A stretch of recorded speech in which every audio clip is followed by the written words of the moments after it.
रहे थे और घुट घुट पानी पीती जा रही और रोती जा रही, उसकी आंख में आंसू भरा हुआ।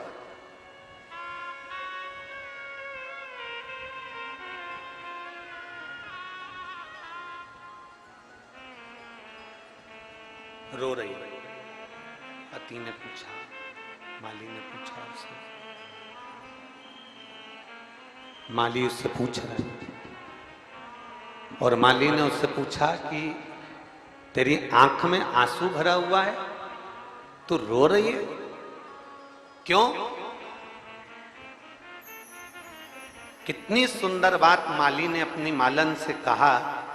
भगवान का श्रृंगार करते समय, भगवान को भोग लगाते समय, भगवान को सुलाते समय, भगवान को जगाते समय और भगवान के लिए कोई अच्छा आयोजन करो, उस समय जब मांग में सिंदूर भरे नारी, उस समय हाथ में चूड़ा पहने नारी, उस समय पांव में बिछुड़ी पहने नारी, उस समय 16 श्रृंगार नारी कर रही हो, उस समय माली मालन से कह रहा है ये वो समय है जिस समय पर नारी या पुरुष किसी की आंख में आंसू नहीं आना चाहिए। ये वो समय है।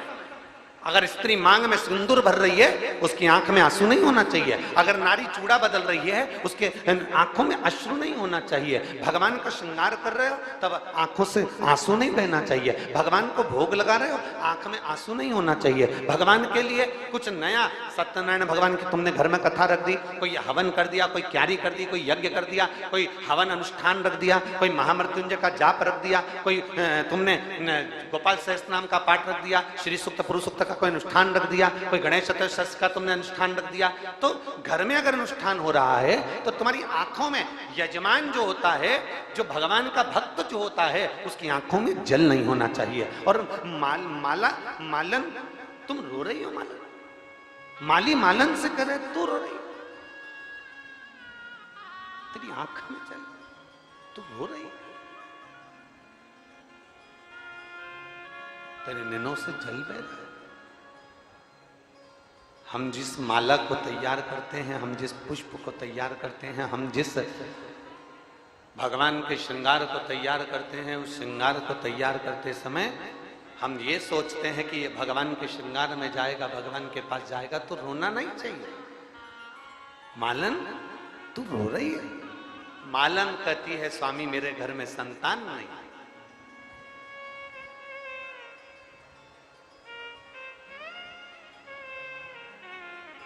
मेरे घर में औलाद नहीं है।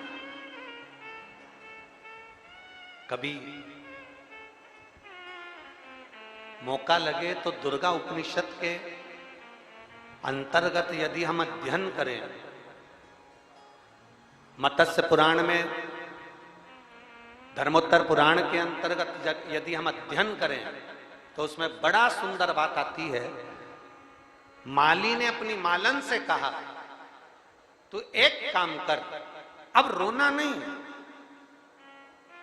सारी दुनिया के लोग मंदिर जाकर बेलपत्र चढ़ाते हैं, पुष्प का श्रृंगार करते हैं, तू एक काम कर, श्रावण का महीना चालू हो रहा है और तू भी 2 बेलपत्र और 2 लोटा जल भगवान देवाधिदेव महादेव के शिवालय पर लेकर जा।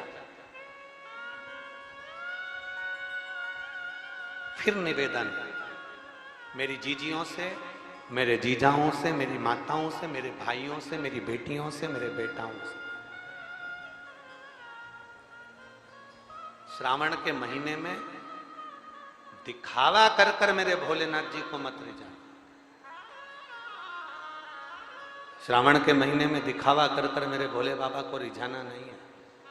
श्रावण के महीने में वो कहते हैं ना, ढेर सारे लोग मंदिर जाएंगे, ढेर सारी निमंत्रण पत्रिका आएगी, पर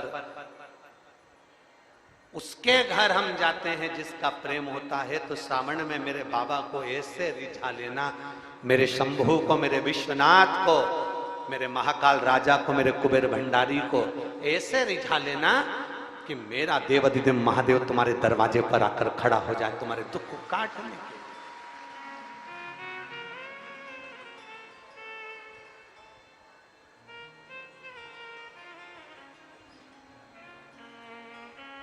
एक रिझाव उसमें। कहां से लाऊं गंगा, कहां से लाऊं यमुना, कहां से लाऊं गंगा, कहां से लाऊं यमुना, कहां से लाऊं सरयू अपार पड़ी रे। ओ भोले तेरी सेवा हमसे न गई, ओ भोले तेरी सेवा हमसे न गई। कहाँ से लाऊं लड्डू, कहाँ से लाऊं पेड़ा, कहाँ से लाऊं लड्डू, कहाँ से लाऊं पेड़ा, कहाँ से लाऊं बर्फी वो शक्कर चढ़ी रे। ओ भोले तेरी सेवा हमसे ना होई, ओ भोले तेरी सेवा हमसे ना होई रे। को श्रावण के महीने में दुगना करना। कितना करना? जम जम के बोलो जरा विदिशा वालों। दुगना अपनी भक्ति। एक पत्र है, देखिए, हम ज्यादा पत्र भी पढ़े नहीं है,